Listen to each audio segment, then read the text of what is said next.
You are listening to the Changing Lanes podcast, your inside track to the world of racing and the lifestyle that we live to the fullest. Huge shout out to our sponsors, STR Boatworks, Southwest Florida's ultimate Mercury racing dealer, and STR Exact Brackets, the name you trust in adjustable high-performance brackets.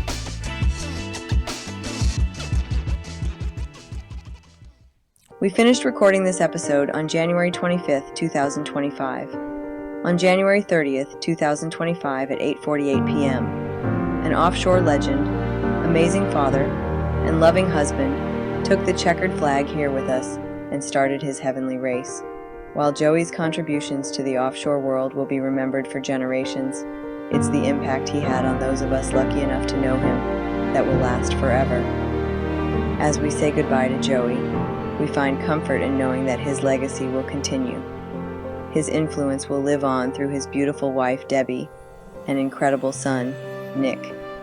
May you race in peace, Joey.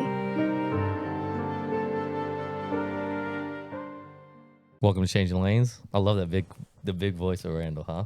Oh, Tell me that doesn't fit good. Yeah, no, it fits really good. He did awesome too. I wrote it and then he did it better. Granted, he forgot what he said every time, so it was different, but it was awesome. It was really good. That sounds cool. Yeah, it was really good. What the hell happened, Ian? What are you doing over there, bro? What are you doing over there? So I got a lot of requests for Willie Wednesday. You got really? Yeah. So we're gonna call my dad at some point here, and just close the loop on the Fun Run Week because after all the bitching and complaining he did, he's like, "Yeah, bro, Nick can really run the boat, bro." Right? Remember? As soon as we got off plane, once we finally got to the stop, all right, bro, I'll fucking hand it to you. You did pretty fucking good. The best is when he comes to me, he's like, "Bro, let me tell you something, bro.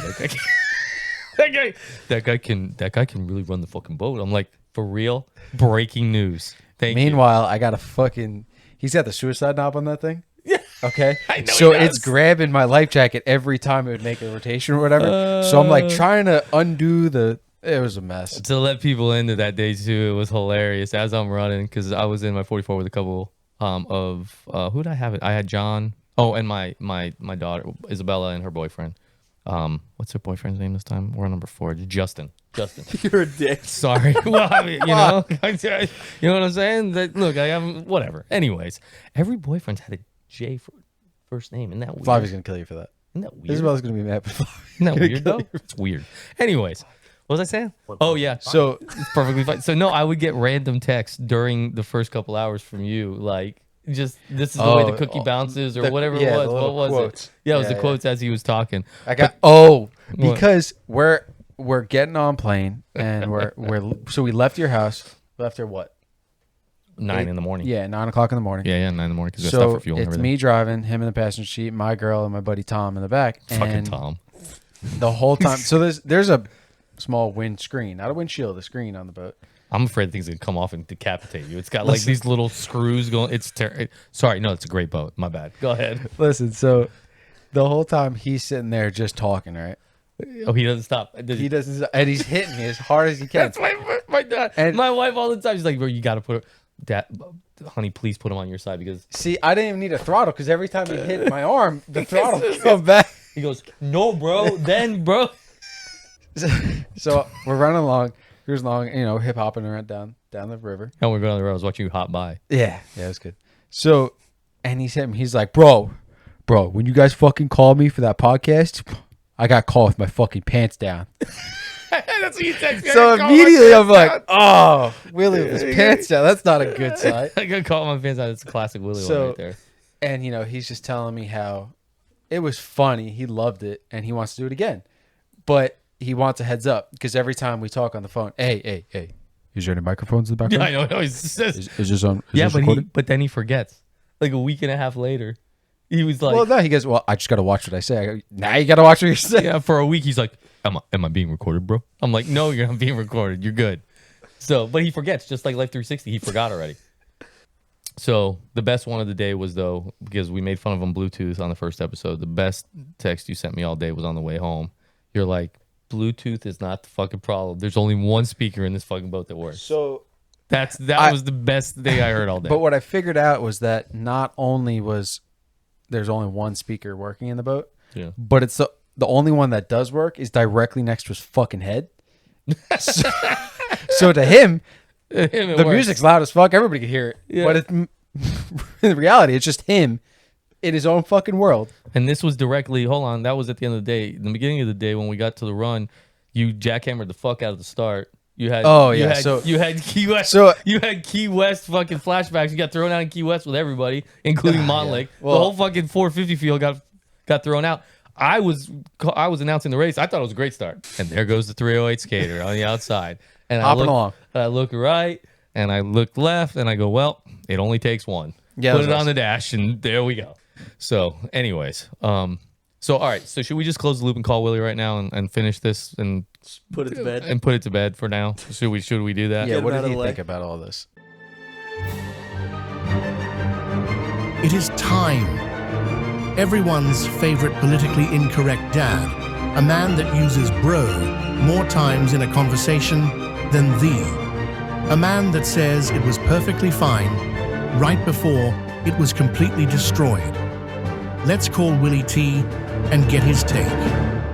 What person you find? What person you find?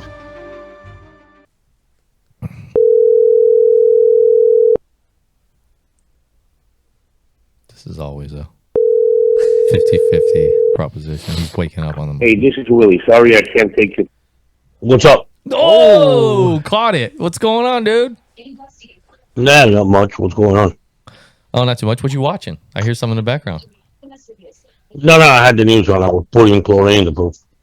You're putting what? Chlorine in the pool. Oh, chlorine in the pool. Okay. Listen, I just need to close the loop with you about the fun run stuff because I've been out of town, obviously. That's loud, bro.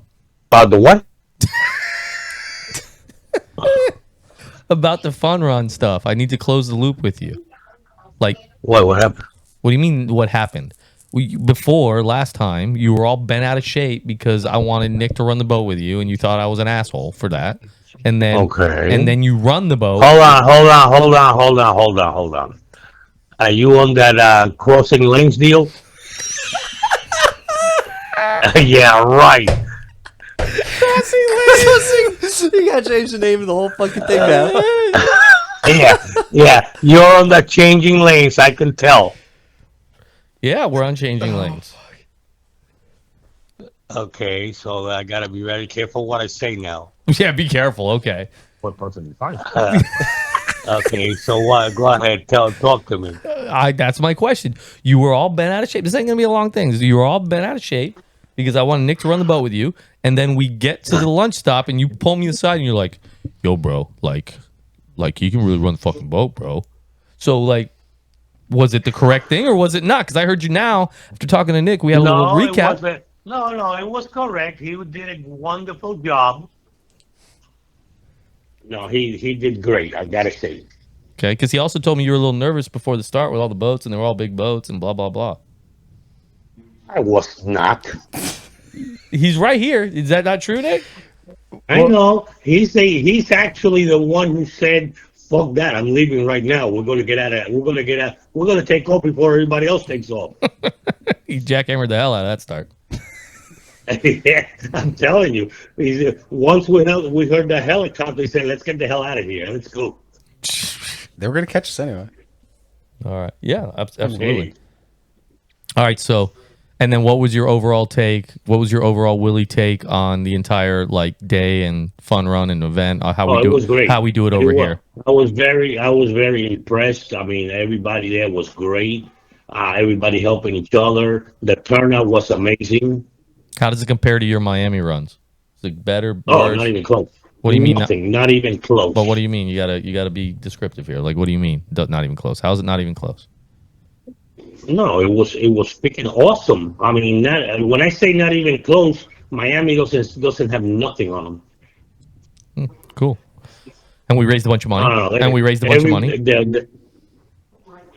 Besides that, yeah, I mean, you guys did a great job. I mean, I never ever expected it to be turned out, and not to mention that there wasn't even. I think my boat was the smallest boat. I think there was There was 28 skater. There was No, 28 no, skater. Lots of outboard cats. Yeah, there was one 28 skater with $300. Yeah. Yeah, exactly. Flying Brian. But everything else was up in the. Pretty boat. No, everything else was massive. Even the center consoles. I mean, there wasn't any little center console. Everything was massive. Yeah. Yeah, we have a good Not to grip. mention the world gorgeous. I mean, now I didn't see one boat that I didn't dislike. Everything was beautiful. Well, there's one. Well, every boat that I saw, whether it was a cat or a center console, they were all freaking beautiful boats. Yeah. Right. Hey, just remember Just remember. it is January 14th. Make sure that you pay the subscription for your Yeah. Bluetooth. Make sure you pay this. Oh, that's right. It's almost due. That's correct. I gotta get online right now and take care of it. I can't believe you didn't know that I was overseas, by the way, testing.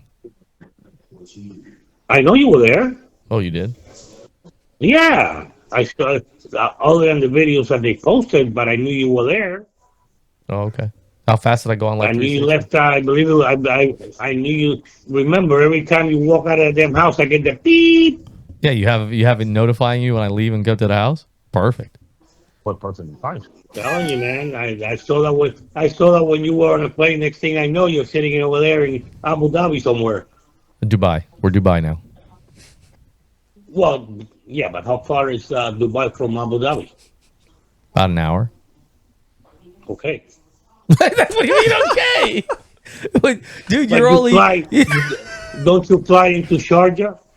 The fuck are you... No, Where'd what's the Sharjah capital? come Sharjah, from? right? Huh? What's the capital? What's the... They're all different countries. They're all the same country, but Oh, really? they're No, different Emirates. UAE. UAE is the country. Emirates. Okay. They're the cap. They have different. It's not like that though. It's not that they have a capital. They have the sheikh of each emirate. Okay, has a different job, and it always stays like that. So that the sheikh of Dubai is the president. The sheikh of Abu Dhabi is the treasurer and the guy that runs the money. The sheikh of Fujairah, I forget what he is. Sheikh of Sharjah, I forget what he is. But you know what I'm saying? That's how it is. That's how Okay, they're so where's the main airport? Isn't that Sharjah? The fuck you talking about Sharjah, dog? Sharjah is where we race at the end of the year, but that's not the main airport. Not even close. Dubai and Abu Dhabi are the two biggest airports. Oh, okay, so it's Dubai then. But they both have that. Yeah, they both have airports. But I fly to Dubai because No, I it's know direct. that, but the time I went to with you, we flew out of Dubai, right?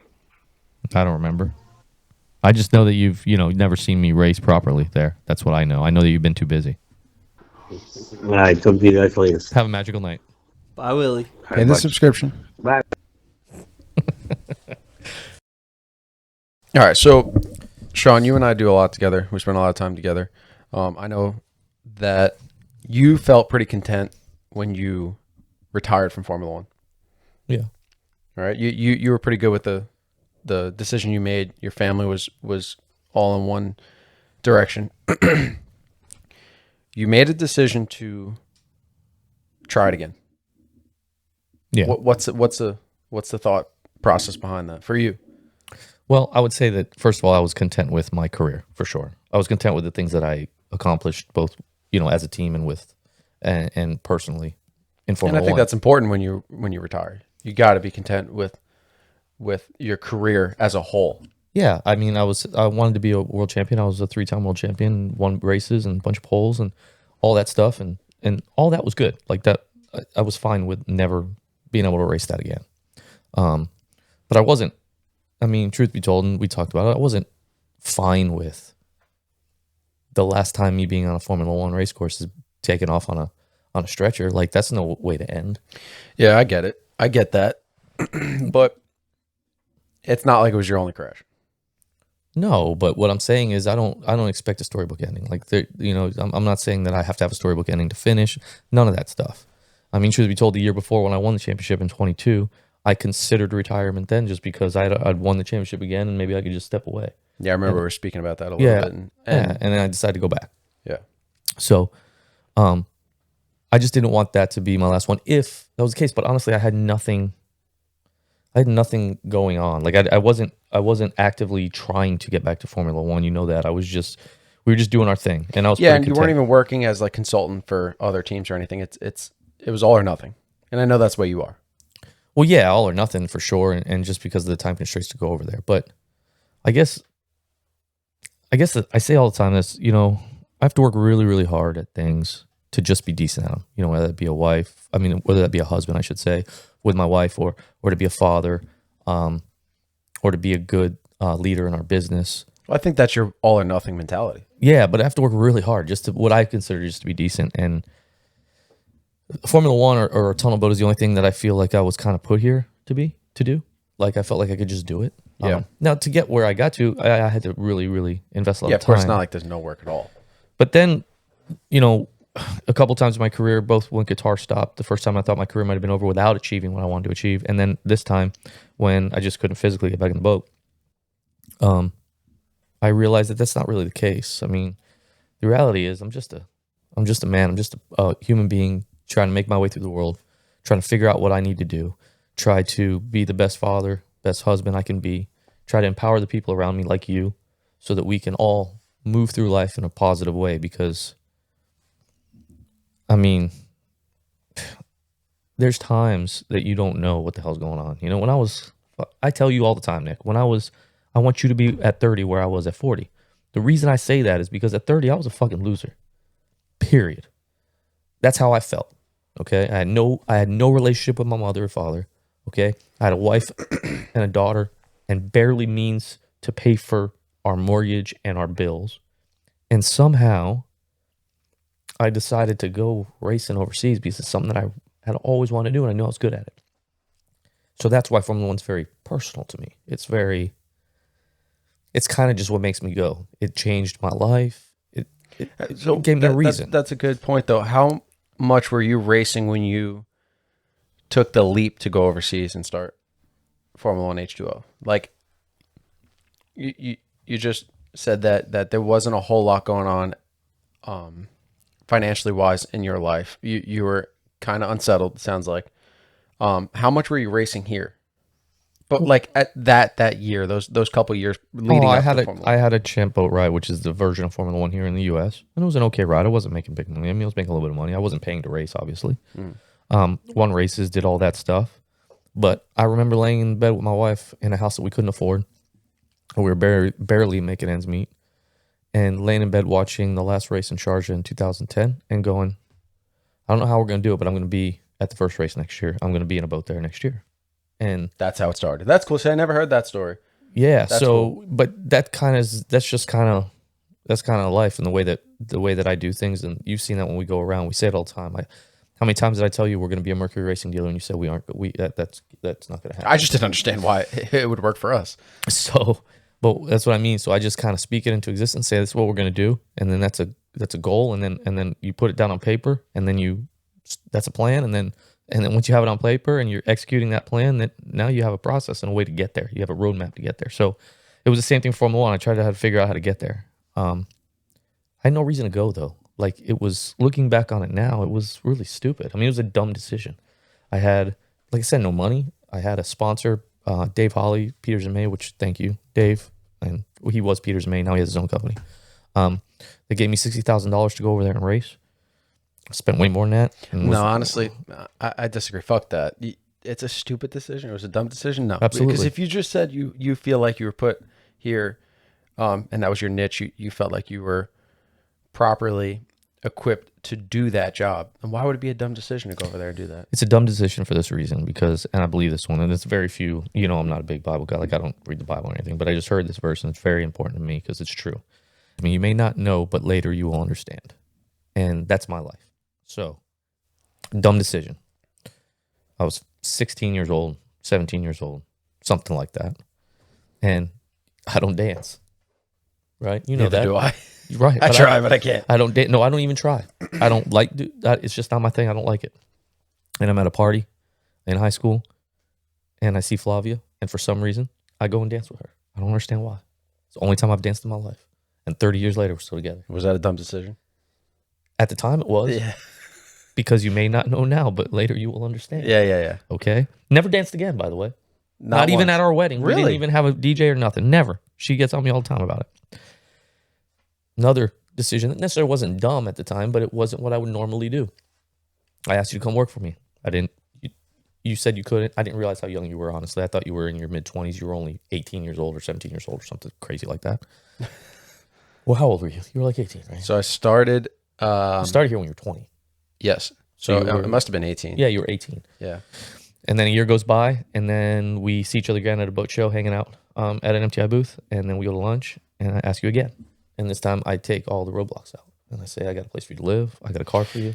I still couldn't understand. I barely knew this guy, or we barely knew each other, but I knew of him, and obviously he knew of me as just a entry level boat racer. No, I didn't even know that. No, you did in a way because we had a conversation about a little bit of Class 7, just boat racing. Nothing more than that. Just where I'm going is you spoke to me like a boat racer and not just a kid. Yes. But I didn't know you were a kid. I mean, at the second time I kind of did. But, no, I understand that. But when you asked me to go to lunch when we were in Miami, man, I'll never forget that. I asked you.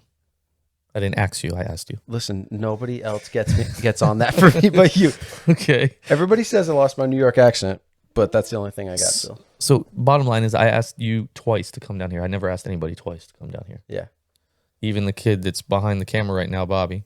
I didn't ask twice. I asked once. He didn't come. Yeah. And then a year later, he asked me, is that still available, when I got him a job working for MTI on the race team. Yep. So I don't ask twice. And I did for you. And once again, say it again. Decision? You may not know now, but later you'll understand, right? Yes. There you go. Yes. Okay, so. I mean, I was actually just telling that story to the doctor, how when you called me, it was December, you said, look, I need you to come work for me. This is my last time I'm asking. And I got a car, I got an apartment, all expenses paid, just come work for me. So I moved down. I remember you gave me 2 weeks to settle myself and move down. I bought a plane ticket. I packed a backpack, a duffel bag, and I had $120 in my bank account. There you go. And now I know. I didn't know then. You probably wouldn't have moved if it wasn't for me taking out all the roadblocks. You probably wouldn't have moved. No. I had no reason to. Correct. Which is the other reason you go back, right? So the other thing that I like is you will remain the same until the pain of remaining the same is worse than the pain of changing. You would have remained there because it was easy. Yeah. Yeah, I didn't have a real reason to leave. I wasn't being pushed away. So that's another reason that I'm going back, because it's easy. This is easy. Because of you guys, because of all the things that I've worked on over the last 20 years, because of where we're at. This is easy. So now you feel like it's not the dumb move. No, it's still stupid. It's dumb. I talked to Johnny Tomlinson yesterday. He called me. He says, you going back? I go, yeah. He goes, I hope they're paying you a lot of money. I go, they're paying me enough. Yeah. He goes, well, good luck. I hope you're okay. And I appreciate it. Because if you did the accounting, if you just put it on a spreadsheet like Eric Belial would do, our CPA, shout out Eric Belial. If you did that, it doesn't make any sense. It makes zero sense. Yeah. But now you have things in place, and guys like Johnny Thompson understand why you are considering. Well, Johnny can only speak so much because there's no reason for Johnny to still be in an offshore boat. I mean, he's but this is what we do. But that's what we do. Exactly. Right. But so the non-accounting reason of why to go back is very simple. It's because it gives me something tangible to work towards and overcome. And what I mean by that is this. I hate going to the gym. Since my crash, I've been at that gym Monday, Wednesday, and Friday every fucking week, as long as I'm in town or I'm not somewhere. Yep. I'm there every Monday, Wednesday, Friday, whether I like it or not. 6 a.m., I'm there. I leave my house at 5:15. Every fucking Monday, Wednesday, Friday. I hate that. And I was doing that, and I didn't even understand why I was doing it. Because I was like, why am I doing this? I don't need to do this to be my offshore boat. I don't need to do this to work. Do I feel better? Sure, I feel better, but I mean, not night and day. It's just, why am I doing this? And then the calls started coming from overseas, and I said, well, maybe this is why I'm doing this, right? May not know now, but later you'll understand. Maybe this is why I'm doing it.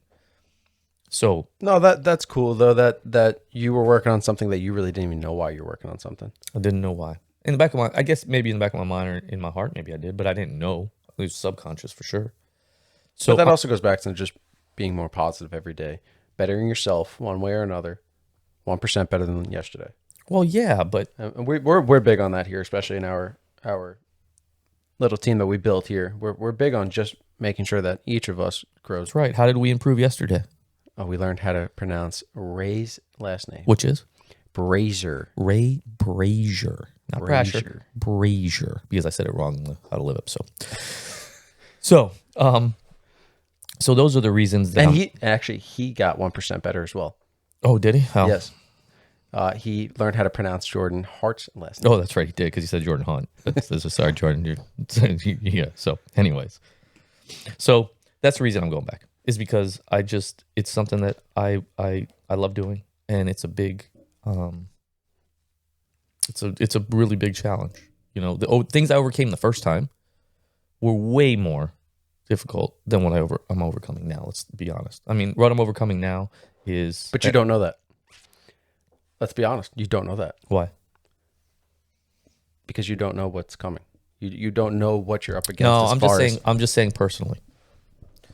When I started the journey the first time, I didn't have the money to do it, didn't have the wherewithal to do it, didn't have the team to do it. Okay, you have the tools now. Now but that doesn't mean that now I have that the tools and the experience to do it. Okay, so maybe you're what I odds don't a little have. bit better. What I don't have is the youth. That's what I don't have. Do you have the ambition? So do you feel like that? Do you feel like you have the ambition? Yeah, absolutely. Yeah, absolutely. You don't do anything unless you know you can do it. The reason, and some of that's external, because of the way I ended up at Victory. There's some motivation and ambition there that I didn't have before that I need because. So explain that. Well, one of the biggest differences when I got there, people really disliked me because I'm American and I speak my mind and I say what I think because I speak it into existence. So when they say, "Why are you here?" I'm here to be a world champion. I never won a race. I never made a lap. And they're like, "This American's stupid." Is that where you got the alien from? He's an ass. Yeah. Yeah. They didn't know what I was there for. They never saw it like this before. So they go, that's what I'm here for. I'm here to win races, win championships. Well, yeah, you're crazy. You're stupid. Like you shouldn't be doing that. You shouldn't be saying that out loud. Well, no, I'm going to say that out loud.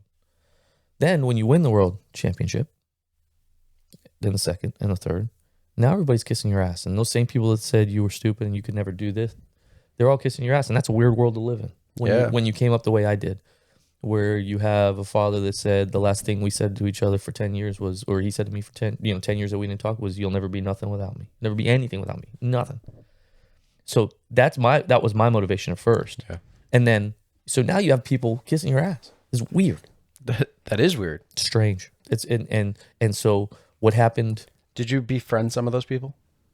Oh man, you just keep it moving, Yeah. You don't become friends. You become acquaintances. Yep. You talk, you hang out. It's all good.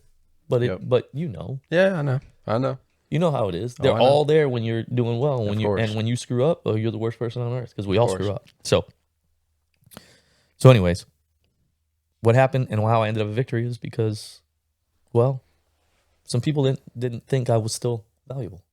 Some key people. And that's good motivation because the key people at Victory know I'm valuable and value my time, my effort, what I can bring to the table, not only in the boat, but outside the boat. And that's what we're going to try to show.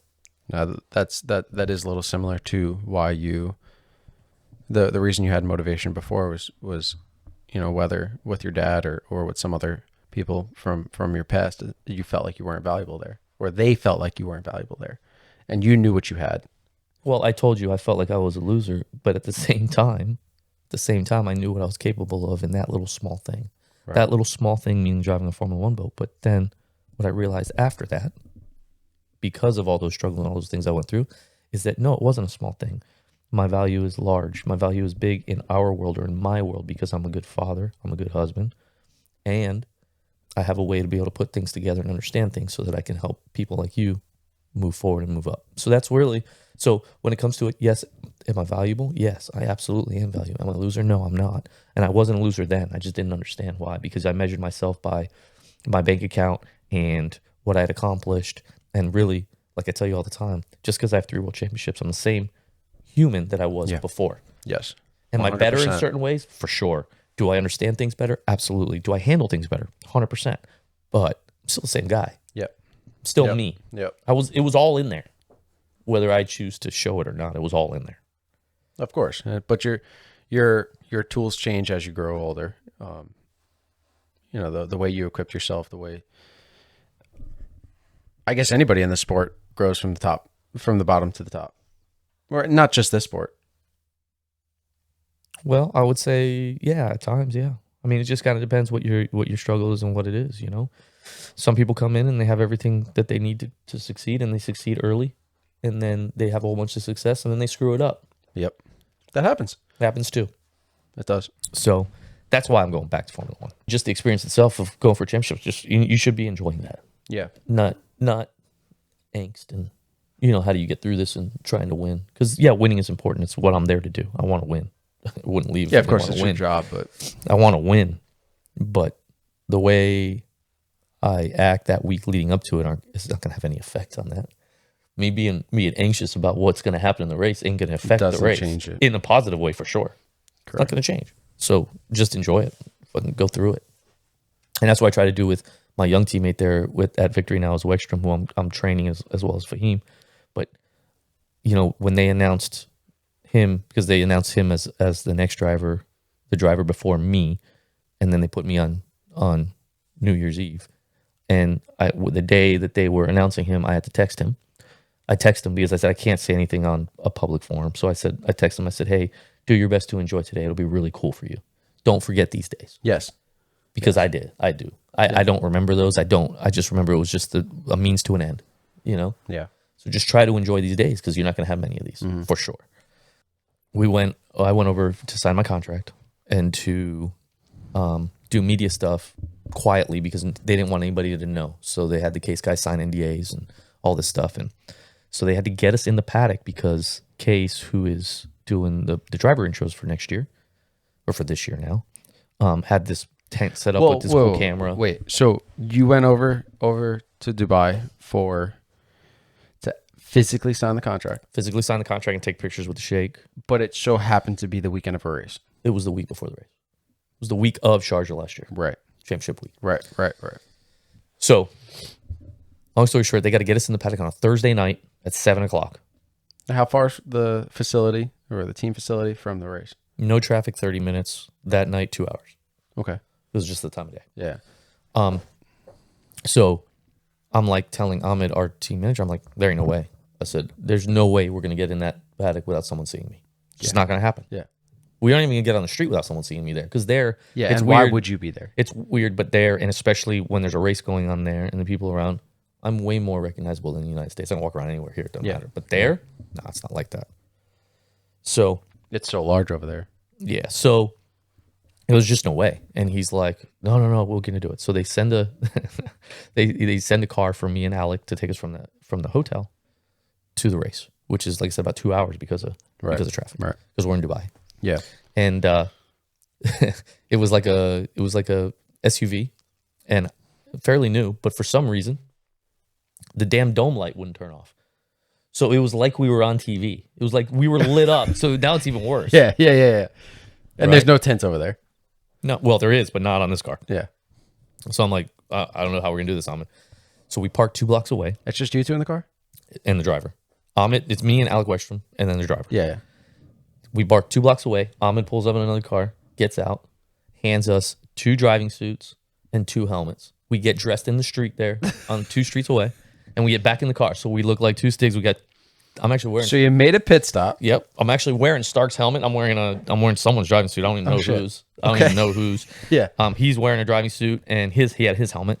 So because if I had one of my helmets, everybody would recognize it because of the aliens and everything. Of So course, I then yeah. couldn't use that. But did you even bring your helmet over? Didn't. I have a Victory one, which is I think that one. But anyways, so then they pull us in the paddock, which you're not supposed to drive in there. You're supposed to walk in. Right. They open the gate and they drive us through. So they made and some- all the team tents are right there. I see all kinds of crew guys that I know. So And you're not even back yet and you're already at a boat race. yeah, we're sitting in the back of the car and people are like looking, but we have helmets on, visors down, and full suits, so they had no idea who it was. And you guys just giggling? Oh, we're laughing. I have a video of us. That's complaining. cool. I'll put it, but it's hilarious. And we went in and we did the thing, and then I flew home before the race happened. I flew home. Yeah. I was back here, and people were texting me, "Oh, I heard you're going to sign with Victory," or "I heard you're here," or this and that. I don't know how they heard that. And I was like, "I don't know what you're talking about. I'm at home," and I would send a picture from home or a video Nice. or a live video from home. Like, no, Nice. I'm at home. Yeah. So yeah, that was really fun. And then that was before Christmas, and then went back and tested. What'd just you have to after New do when Year's. you were at the race? What do you mean? Like when they snuck you in, what'd you have to do there?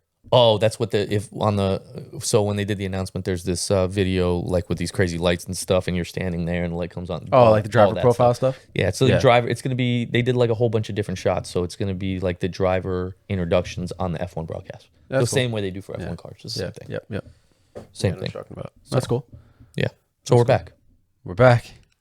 Good for you. So do you think they know? No. You don't think they know, huh? That's how we have to leave the pit. Come back in.